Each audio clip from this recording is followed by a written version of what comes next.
코딩 테스트 준비를 위한 BFS에 대해서 알아보겠습니다. BFS는 Breadth First Search의 약자로 그래프 순회 방법 중에 하나입니다. 우리말로는 너비우선 탐색이라고 합니다. 시작 노드에서 인접 노드를 모두 방문하고 방문한 노드에서 인접 노드를 모두 방문하는 것을 반복하게 됩니다. 예를 들어서 이 그래프에서 0번 노드부터 방문한다고 하면 0번을 방문하고 0번과 인접한 노드인 1번, 2번 순서로 방문을 하게 됩니다. 그리고 방문한 노드 1번에서 인접한 노드 3번, 4번 순서로 방문하게 됩니다. 지금 2번과 인접한 노드를 모두 방문했기 때문에 더 이상 방문할 곳이 없죠. 자, 그 다음에 이렇게 사이클이 없는 트리 같은 경우에 0번에서 시작을 한다고 하면 0번을 먼저 방문하고 0번과 인접한 노드인 1번, 2번 순서로 방문을 하게 됩니다. 그 다음에 이제 방문한 노드 중에서 지금 1번과 인접한 노드인 3번, 4번 순서로 방문하게 됩니다. 그리고 3번과 인접한 노드인 5번, 6번을 방문하고 다음에 4번과 인접한 7번을 방문하는 것으로 이제 마지막 방문을 마치게 됩니다.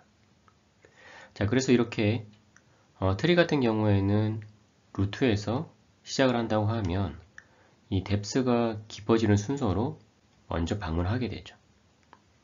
자, 그래서 BFS를 이용하게 되면 간선에 가중치가 없다고 하면 이제 먼저 방문한 경로가 이제 최단 경로가 됩니다. 자, 그래서 저희가 가중치가 없는 경우에는 BFS를 이용해서 최단 경로를 구할 수도 있습니다. 자, BFS 코드를 한번 작성을 해보겠습니다. 지금 이런 그래프가 주어졌다고 했을 때 저희가 Q 자료형을 이용해서 이제 BFS 탐색을 구현해 볼 건데요. 자, 먼저 입력으로 주어지는 값 5는 노드의 개수를 나타내고요. 지금 5개가 있죠. 그리고 6은 간선의 개수를 나타냅니다. 자, 그럼 이 간선의 개수만큼 노드에 쌍이 주어질 텐데 0과 1 사이에 간선이 존재한다는 얘기예요. 지금 이 예제에서는 방향성이 없기 때문에 0에서 1로 갈 수도 있고 1에서 0으로도 갈 수 있다는 의미가 되겠습니다. 자, 그래서 이렇게 0, 1, 0, 2, 1, 3 이렇게 쌍으로 6개가 주어질 거고요. 2, 4, 마지막으로 이제 3, 4, 3과 4가 연결이 되어 있다는 거죠. 자, 그러면 저희가 이 maxn은 지금 문제 제약 조건에 따라서 정해 주시면 되는데 지금 이 예제에서는 임의로 이제 10으로 잡아봤습니다. 그리고 이 노드의 개수는 n, 그리고 간선의 개수는 2에 저장을 할 거고요.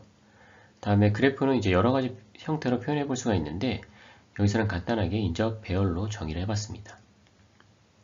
자, 그럼 메인 보시면 처음에 이제 입력 이 5, 6을 n과 2에 읽어드리고요.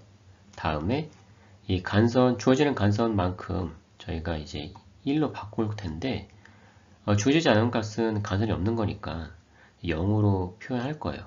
자, 그래서 이 그래프, 이 배열을 다 0으로 초기화하고 이 간선의 개수만큼 이 쌍을 읽어드려서 1로 바꿀 거예요. 자, 그래서 이 간선의 개수만큼 포문을 돌면서 이 쌍 UV로 읽어와서 U에서 V로 갈 수 있다는 의미로 1로 어사인 하고요. 다음에 방향성이 없기 때문에 V에서 U로도 갈 수 있다는 의미로 이제 1로 어사인 하시면 되겠죠. 자, 그럼 이 포물이 끝나고 나면 이 입력으로 이 인접 배열 값이 다 이제 들어와 있을 거예요. 자, 그러면 저희가 구현할 BFS 함수를 호출해 볼 건데요. 이 시작 노드 값을 인풋 아규먼트로 줄 거예요. 자, 그럼 저희가 처음에 할 일은 이제 비지트 어레이를 이제 다 false로 초기화를 해야 되겠죠. 그러니까 아직 방문한 노드가 없다는 거예요. 자, 그 다음에 저희가 Q를 정의하고 다음에 Q에 푸시하기 전에 먼저 방문했다라고 마킹을 합니다. 그러니까 실제 방문한 건 아니지만 푸시하기 전에 먼저 마킹하는 이유는 자, Q를 이용한 이제 BFS 탐색에서는 Q에 먼저 들어간 노드가 항상 먼저 방문되기 때문에 나중에 동일한 노드를 다시 인큐할 이유가 없어요. 자, 그래서 먼저 true로 마킹을 합니다. 자, 그럼 이 상태로 이제 y문을 저희가 돌 건데 q가 이제 empty가 아니면 계속 y를 이제 반복할 거예요. 자, 그럼 이 예제에서 처음에 이제 0번부터 시작을 하니까 0번을 이제 방문했다 마킹하고 q에 이제 인큐로 했어요. 자, 이쪽이 이제 인큐되는 방향이고 이쪽이 디큐되는 방향이라고 볼게요. 자, 그럼 처음에 이제 empty가 아니니까 이 값을 읽어들어서 커런트에 저장하고 팝해서 내보내는 거죠. 그래서 이 두 개 쌍으로 DQ가 이루어집니다. DQ해서 지금 이 방문했다는 의미로 이 노드의 번호를 그냥 출력을 해볼 거예요. 그러면 이제 0이 출력이 되겠죠. 자, 그 다음에 이제 0을 기준으로 해서 0과 인접한 모든 노드를 이 큐에 인큐해야 되겠죠. 자, 방문한 적이 없는 노드 중에서 인접한 노드를 이제 인큐를 할 거예요. 자, 그럼 이제 1과 2가 있겠죠. 1과 2만 이 간선의 값이 1일 거예요. 자, 아직 둘 다 방문한 적이 없죠. 자, 그러면 이제 방문했다고 마킹을 하고 먼저 1부터 방문하게 되겠죠. 저희가 인덱스를 0부터 이제 순차적으로 올리고 있으니까요. 그래서 1번을 방문했다 마킹하고 Q에 인큐하고요. 다음에 2번을 방문했다 마킹하고 마찬가지로 Q에 인큐하게 되겠죠. 자, 그 다음에는 이 조건을 만족하는 노드가 없죠. 자, 그래서 이 포문이 끝나고 다음 Y만 턴에서 DQ를 해보면 이제 1이 나오겠죠. 자, 그럼 1을 방문했다는 의미로 출력을 하고요. 다음에 또 1과 인접한 노드들을 인큐하게 되겠죠. 자, 1과 인접한 노드는 0, 3, 4가 있지만 0은 이미 방문했기 때문에 이 조건에 맞지 않고 3이 먼저 이제 인큐가 되겠죠. 자, 방문했다라 마킹을 하고 인큐하고요. 다음에 4가 인큐가 되겠죠. 자, 그럼 이 포물이 끝나고 다음 Y문 턴에서 이번에 이제 2가 DQ가 되겠죠. 자, 그러면 2를 방문했다는 의미로 출력을 하고 다음에 이제 2와 인접한 노드를 인큐를 시도를 하는데 2와 인접한 노드는 다 모두 이제 방문한 노드죠. 자, 그래서 인큐가 되지 않고 그냥 이 포물이 끝나고 다음 Y문 턴에서 이번에 이제 3이 DQ가 되겠죠. 자, 3을 방문했다는 의미로 출력을 하고 마찬가지로 3과 인접한 노드를 인큐하기 위한 시도를 하지만 모두 다 이제 방문한 상태죠. 자, 그래서 인큐하지 않고 이 포물이 끝나고요. 다음에 4가 DQ가 되겠죠. 그럼 4를 방문했다는 의미로 출력을 하고 마찬가지로 4와 인접한 노드를 이제 인큐를 시도를 할 건데 이제 모두 방문했죠. 자, 그래서 이 포물이 끝나고 다음에 Y문 턴 이번에 이제 empty죠. 자, Q가 다 비었기 때문에 empty로 이제 Y문을 종료하고 BFS 탐색을 이제 마치게 됩니다.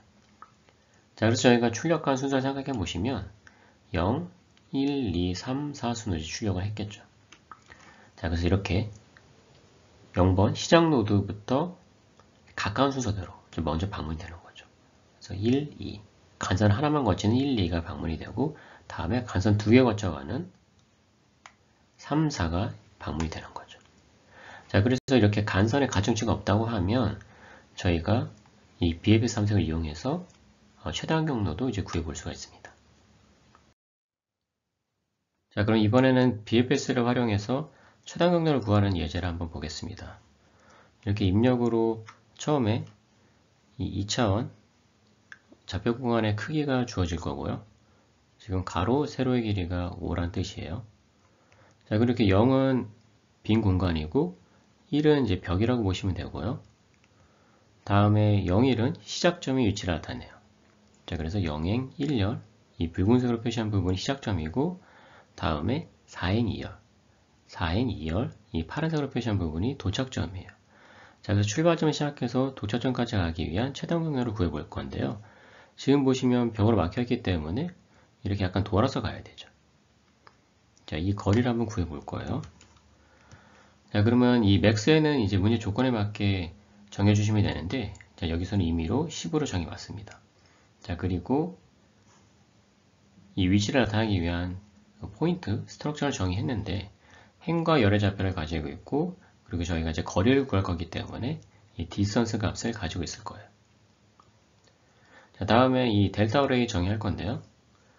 첫 번째 인덱스는 상하 좌우 이 4개 인덱스고 다음에 있는 인덱스는 0은 행, 1은 이제 열, 해서 이렇게 상하, 좌우 이제 네 가지 값을 가지고 있을 건데요. 위로 올라가기 위해서는 이제 행의 좌표를 1 빼줘야 되죠. 열은 그대로 있어야 되고, 다음에 아래로 내려가기 위해선 행의 좌표 값을 더해주고 열은 그대로 있고, 왼쪽으로 가기 위해선 행은 그대로 있고 열의 좌표를 1 빼주고, 자, 오른쪽으로 가기 위해선 행은 그대로고 열의 좌표를 1 더해주면 되겠죠. 자, 그렇게 델타 어레이 정의해서 저희가 이따 인접한 그 칸으로 이동을 할 거고요. 지금 저기 2차원 좌표 공간도 이 하나의 칸에서 상하 좌우로 연결되었다고 생각하시면 이제 그래프 알고리즘 이용할 수가 있습니다. 그래서 이 간선이 연결됐다고 생각하시면 되죠. 하나의 칸이 노드고 옆 칸으로 이동하는 이제 간선이 한 존재한다고 이제 생각하시면 돼요. 자, 그래서 이렇게 그 공간의 크기를 n으로 입력을 받을 거고요. 다음에 이 2차원 공간을 보드라는 어레이에 저장을 할 거예요. 그래서 메인 보시면 먼저 이 n으로 이 5라는 값을 읽어드린 다음에 이 이중룹을 통해서 이 입력으로 주어지는 좌표 공간의 값들 하나씩 읽어드려서 이 보드 어레이에 저장을 할 거예요. 다음에 이제 마지막에 있는 시작점과 도착점을 읽어드려서 저장한 다음에 저희가 구현할 BFS 함수의 input 아규먼트로 사용을 할 거예요. 자, 그러면 이 BFS 함수는 최단 경로를 구해서 그 값을 반환해 줄 거예요. 그러면 메인에서는 그 값을 출력을 해볼 거예요. 자, 먼저 할 일은 저희가 비지드 어레이 정의에서 다 false로 초기화를 해야 되겠죠. 자, 비지드 어레이는 지금 각각의 칸의 방문 여부를 가지고 있으면 되기 때문에 이 보드와 동일한 크기로 정의해 주시면 돼요.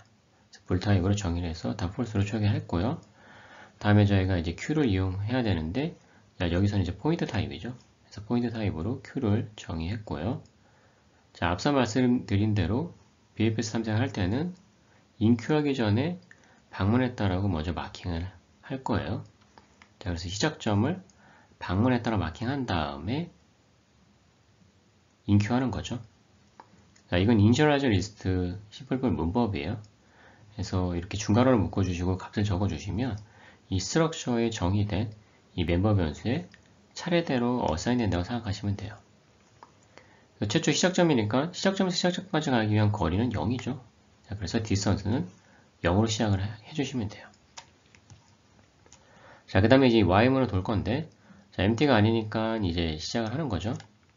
자, 인큐를 해오면 이 시작점이 나올 거예요. 자, 그러면 이 current 위치가 도착점인지 확인하는 거예요. 그래서 만약 도착점이라고 하면 이 디스턴스를 반환할 거예요. 만약에 시작점과 도착점이 동일하다고 하면 이 0이라는 값이 반환되겠죠. 자, 지금 이 예제에서는 같지 않으니까 이제 아래로 더 진행을 하겠죠. 자, 그래서 인접한 곳으로 이동하기 위해서 이 포문을 돌 건데, 앞서 정의한 이 델타 어레이를 이용해서 저희가 새로운 이동할 좌표를 만들어낼 거예요. 자, 현재 행에 이렇게 델타 어레이 값을 더하고 열에도 더해서 새로운 이 로우와 컬럼 좌표를 만들어내는 거죠. 자, 그러면 지금 여기 같은 경우에는 위로 이동할 수 없죠. 위로 이동하게 되면 저희가 배열의 범위를 벗어나기 때문에 그 경우에 이렇게 미리 저희가 이 조건 체크를 해서 그 경우에는 이동할 수 없도록 스킵하는 거예요. 컨티뉴 이용해서 스킵하는 거예요. 그래서 행의 좌표가 0보다 작거나 혹은 n-1보다 커도 안 되죠. 열의 좌표도 마찬가지죠. 0보다 작거나 n-1보다 크면 안 돼요. 그 경우에 이제 컨티뉴에서 스킵하는 거예요. 자, 다음에 이미 방문한 위치라고 하면 마찬가지로 컨티뉴에서 스킵을 하고요. 자, 그리고 벽이라고 하면 이동하면 안 되죠. 지금 여기서도 아래로 내려가면 안 되잖아요. 벽이니까. 자, 그 경우에도 컨티뉴에서 스킵을 하는 거예요. 자, 그래서 여기까지 왔다는 얘기는 처음 방문하는 위치고, 지금 여기서는 이제 좌우로 이제 인큐하게 되는 거겠죠. 자, 그래서 방문에 따라 마킹하고 이제 인큐를 하는 거예요. 자, 인큐할 때 이 디스턴스 하나 증가시켜주면 되겠죠. 그렇죠? 하나 이동하는 거니까 거리 하나 이동하는 거죠. 자, 그럼 좌우만 인큐돼서 이 후문이 끝나고 다음 Y만 턴에서 자, 이 위치가 나오겠죠? 자, 디큐돼서 나올 거예요. 자, 그러면 그게 도착점인지 확인하고 아니라고 하면 마찬가지로 상하 좌우로 이제 또 인큐를 하게 되겠죠. 자, 그래서 가까운 순서대로 먼저 방문하게 돼요. 그 다음에 이거. 하나씩 멀어진 순서대로 먼저 방문이 되죠. 자, 그래서 이 예제에서는 이렇게 1, 2, 3, 4, 5, 6, 7, 8, 9, 10, 11. 자, 11이 이제 최단 경로가 되는데, 자, 10이라는 값을 출력하게 되겠죠. 저희가 이렇게 한 칸씩 이동하는데, 가까운 순서로 먼저 방문하기 때문에, 이 11이라는 값으로 이 위치까지 이제 방문하게 될 거예요. 자, 만약에 벽으로 막혀서 갈 수 없다고 하면 못 간 상태로 이 Y문이 끝나게 되겠죠. 이 빈 공간은 저희가 다 방문하게 될 테니까요. 다 방문할 건데 그 사이에 이제 리턴을 못 하겠죠. 도착점에 가지를 못하니까. 자, 그럼 이 Y문 끝나고 그 도착점까지 갈 수 없다는 의미로 이렇게 -2를 저희가 반환할 수 있겠습니다. 자, 그럼 여기까지 해서 그 BFS에서 알아보고 BFS 활용하는 방법, 여기서 이제 최단 경로로 2차원 공간에서 어떻게 활용할 수 있는지도 함께 살펴봤습니다. 감사합니다.